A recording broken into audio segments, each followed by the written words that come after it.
Hello mga ka-farmlot! It's me again, Olive, dito po sa Greenfield Realty. So, welcome po dito sa San Andres, Quezon, kung saan bibisita po ako or maglo-locate po ako ngayon ng isang property na may sukat ng 1 hectare. So, sa mga buyers ko po na naghahanap ng small cut na property, yung kayang-kayang linisin, and then at the same time ay pwedeng pagtayuan po ng bahay kasi ito po ay along Barangay Road. So, watch niyo po tong video na to. I'm sure magugustuhan niyo po ito.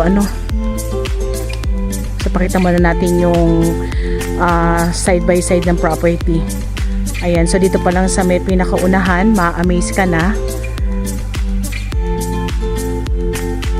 And then, bago tayo umikot, price reveal muna agad tayo, no? So, ito po ay binibenta po ni seller sa halagang 350. 350k po, meron ka ng 1 hectare. So, saan ka pa? So, grab nyo na po ito, no, sa mga gusto magka-farm lot na small budget lang and then friendly price lang. So, ayan, abayin nyo na agad-agad to. So, tara, ikot tayo. Ayan, pumasok na tayo na may pinakagitna ng property.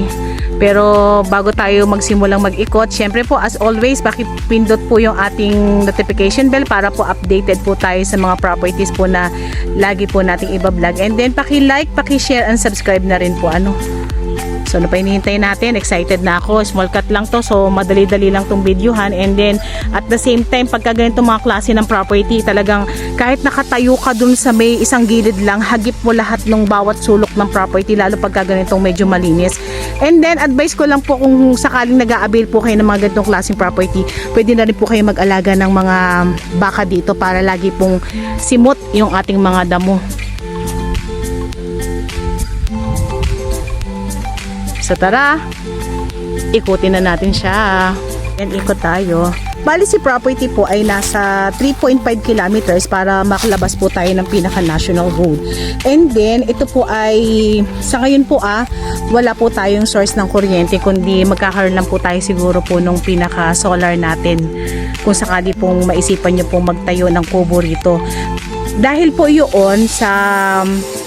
Ang ginawa po ng mga barangay po dito is inuna po si road. So doon po sa may pinakadulo nito, doon sa may dulo doon, yun po ay nagsisimula na pong mag-cemented road po sila. So mas priority po nila kasi yung masemento si daan. So yun po muna yung inuna nila, and then isusunod na po nila sila ng kuryente.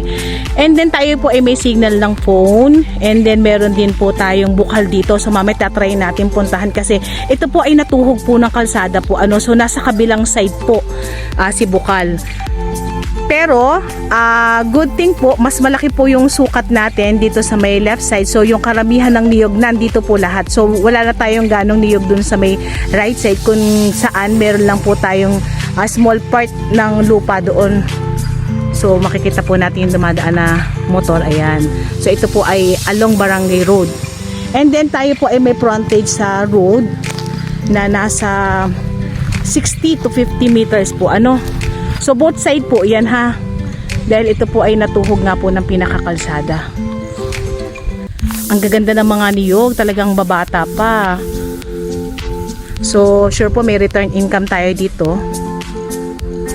Lalo ngayon medyo may kataasan po yung price po ng niyog natin. Zoom natin. Ang daming niyog. So ito pong niyog na to ay nagkokopras daw po ito ng nasa halos 2,000 kabuo. So expect natin meron po tayong return income po, yun ang kagandahan. And then kagandahan po nito, ulitin ko lang, tayo po ay small cut. So dun sa mga naghahanap ng properties na ayaw nila na masyadong malaki kasi hindi nila masyadong nalilinis or malilinis. So ito po yung maia-advise ko sa inyo. And then pwede rin po ito dun sa mga may edad po at ito po ay semi-flat. So okay na okay po si property. And then magandang mag-alaga po rito ng mga kabayo, kambing, baka, kasi yung pinakatayo po ng lupa is smooth lang. So hindi tayo matatakot na baka mapilayan or madapa po yung ating mga alagang hayop, kasi yung ibang property po, yun po mga medyo matatarik. So delikado po kasi yun sa mga aalagaan na hayop. So ito hindi, okay na okay po siya. Halos kaya ko siyang ikutin kasi napaka-smooth nung paglalakad po natin, ano. So hindi man lang tayo talaga mapapaguran. And then kagandahan po nito, ito nakatayo lang po ako sa may isang part, pero hagip na hagip po ng camera ko lahat nung halos ng buong property. Kasi bukod sa malinis, ay napakaganda po ng tayo ng lupa. Sa totoo lang po, ang ganda. Super na-amaze ako pagka ganito mga kagaganda yung property. Wow, ang ganda. So may overlooking po tayo, Ang ganda. Pero itong part na to hindi na po to kasama. So ang property po hanggang dito lang sa kinakatayuan ko. Wow.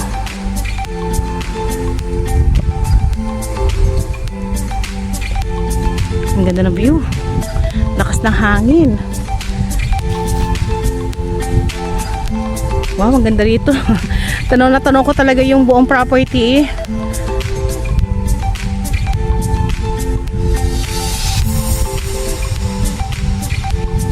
So, avail na po kayo, Pwede nyo po kaming i-message sa aming WhatsApp and Viber po na mag-a-appear sa inyong mga screen. And then about naman po sa full details, kung sakali po meron po akong nakaligtaang sabihin, meron po kaming description sa baba. So pakiclick na lang din po iyon, ano. So isang magandang property na naman yung na-locate natin dito sa San Andres, Quezon. Talagang my favorite place. Ganda.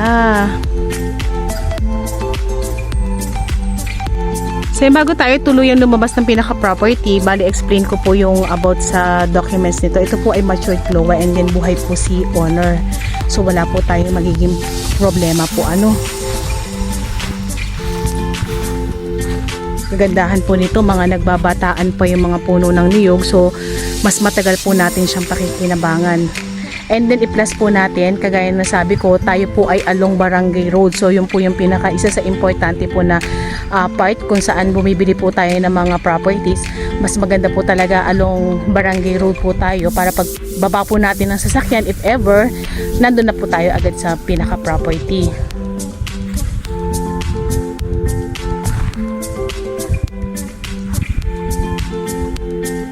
So medyo mabilis lang yung ating pag-vlog. At ito po ay small cut nga lang. Ganda.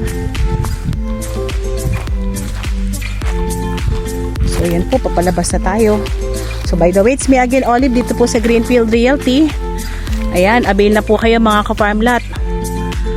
So ready na po kami for reservation. Naku, wag niyo pong papakawalan to yung mga ganitong klaseng property. Talaga pong super ganda. Talaga nakaka-amaze. So yan po. Thank you po for watching.